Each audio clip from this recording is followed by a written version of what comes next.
সামনে যেহেতু আমার জীবনের সবচেয়ে গুরুত্বপূর্ণ একটা দিন আসতে চলেছে, আর এই গুরুত্বপূর্ণ দিনের জন্যই আজকে আমার এত এত আয়োজন। বাসায় যেহেতু অনেক অনেক বেশি মেহমান আসবে, তাই আমি আমার রুমটাকে আমার সাধ্যের মধ্যে অনেক সুন্দর করে সাজানোর চেষ্টা করতেছি। সামনে যেহেতু অনেক অনেক বেশি টাকা খরচ হইতে চলেছে, এই জন্য আমার যে গেস্ট রুমটা আছে এই রুমের জন্য নতুন ফার্নিচার নিয়ে আসা একটুও সম্ভব না। আর আমার এই রুমে যে ফার্নিচারগুলো আছে, এই ফার্নিচারগুলো আমার ভীষণ পছন্দের, আমি অনেক শখ করে কিনেছিলাম। এর কারণে আমি এগুলো সরাইতেও পারছি না। তাই আমার হুট করে মাথায় একটা বুদ্ধি আসে যে এই পুরাতন ফার্নিচারকে কিভাবে নতুনের মতো লুক দেওয়া যায়, যাতে আমার টাকাও অল্প খরচ হয় এবং সবকিছু দেখতেও ভীষণ সুন্দর লাগে। এখানে আমি অনেকগুলো কালারের ফেব্রিক দেখতেছিলাম, যার মধ্যে আমার হোয়াইট কালার ভীষণ পছন্দ হয়ে যায়। আমার আবার সাদা জিনিসটা খুব পছন্দ। আমার খুব আগে থেকে ইচ্ছা ছিল আমার ছোট্ট সংসারের সব জিনিসপত্র হবে আমার মন মতো।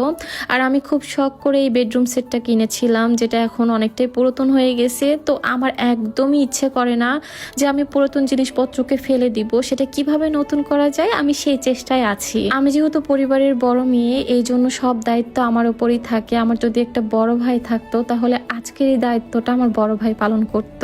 তোমাদের যাদের আমার মতো পুরাতন জিনিসপত্রের উপর অনেক বেশি মায়া কাজ করে, মানে ফেলে দিতে ইচ্ছা করে না বা নষ্ট করতে ইচ্ছা করে না, তারা আমার মতো পুরাতন জিনিসটাকে একদম নতুনের মতো লুক দিতে পারো। এই যে যেমন সোফা, আলমারি, ড্রেসিং টেবিল, খাট, ওয়ার্ড্রপ, এগুলো জিনিসপত্র ফেলে না দিয়ে একদম কম খরচের মধ্যে তোমরা সেটার নতুন একটা লুক দিতে পারবা। ঠিক যেমনটা আমি করে নিচ্ছি, তোমরা এই সুন্দর সুন্দর কাজগুলো করে নিতে পারবা sofa renew king Facebook page থেকে। তারা কিন্তু খুবই যত্ন সহকারে প্রফেশনালি তোমাদের শখের ফার্নিচারকে নতুন একটা লুক দিয়ে তোমাদের হাতে বুঝিয়ে দিবে। পুরো ঢাকার মধ্যে তারা কিন্তু হোম সার্ভিস দিয়ে থাকে। আমি তোমাদের সুবিধার্থে তাদের পেজটা ডিসক্রিপশনে মেনশন করে দিব, তোমরা অবশ্যই চেক করে নিবা। একটা মেয়ে কিন্তু সব সময় অপেক্ষায় থাকে এরকম একটা দিনের, ঠিক তেমনটাই আমিও অপেক্ষায় আছি। শুধু অপেক্ষায় থাকলে হবে না, মাথার উপর অনেক অনেক দায়িত্ব এসে পড়েছে, সব দায়িত্বগুলো সুন্দর করে পালন করতে হবে। পাশাপাশি আমার রুমটাকে আমি একটু একটু করে মনের মতো করে সাজাবো, এবং সাজানো শেষে তোমাদের তো অবশ্যই দেখাবো যে কিরকম ভাবে আমি সাজালাম।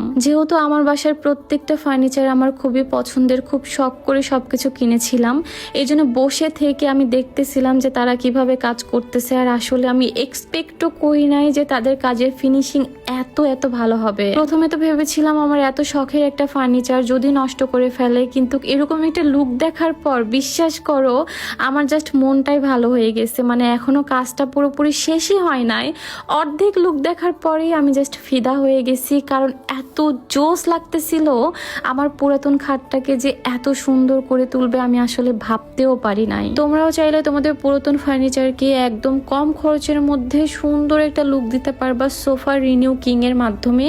তাদের হাতের কাজ কিন্তু ভীষণ ভালো। যেহেতু আমার হাতে খুব একটা সময় নাই, দিনটা খুব তাড়াতাড়ি ঘনিয়ে আসছে, এর মধ্যে আমি আমার বাসার লুকটা একদমই চেঞ্জ করে ফেলবো। এদিকে খাটটা রেডি করে ফেলছি, আর এই যে দেখো খাটটা দেখতে কি যে সুন্দর লাগতেছে, মনে হইতেছে মাত্রই আমি দোকান থেকে সুন্দর খাটটা কিনে নিয়ে আসছি। জীবনে অনেক বড় একটা সিদ্ধান্ত নিয়েছি, জানি না সিদ্ধান্তটা ঠিক হবে কি ভুল, কিন্তু শখের জিনিসকে, পছন্দের জিনিসকে নিজের করে পাওয়াটা অনেক বড় একটা ভাগ্যের বিষয়। শেষ অবধি একটাই কথা বলবো, পৃথিবীর সকল মানুষের শখের জিনিস, পছন্দের জিনিস যেন আল্লাহ তাআলা তার করে দেয়। দেখছো এখন খাটটা দেখতে কি পরিমাণ সুন্দর লাগতেছে, আর আঙ্কেলেরও কিন্তু ভীষণ পছন্দ হয়েছে।